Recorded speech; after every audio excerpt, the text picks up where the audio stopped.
মৃত ব্যক্তির জন্য 4 দিন ও 40 দিন পর সমাজের সবাইকে দাওয়াত করে খাওয়ানোটা সওয়াবের কাজ কি? মৃত ব্যক্তির পাশে বসে কোরআন মাজিদ পড়াও খতম দেওয়া কি সওয়াবের কাজ? আমরা যে কবরস্থানের পাশে গিয়ে বলি আসসালামু আলাইকুম হালাল কবর, এটা কি ঠিক কিনা?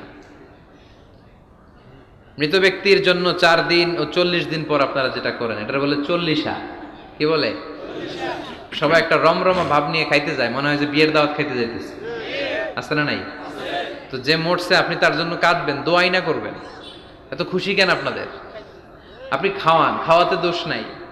আপনি মাইয়েতের রুহের মাগফিরাতের জন্য খাওয়ালে মৃত ব্যক্তির গুণ আল্লাহ মাফ করবে, সেটা ঠিক আছে, কিন্তু খাওয়াবেন মিসকিনদেরকে, ইয়াতিমদেরকে, তারা বেশি হকদার।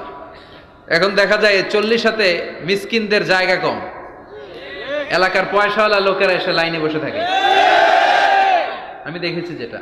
কিন্তু দরকার ছিল, আমার আব্বা মারা গেছে, এই এতিমখানায় আমি একটা গরু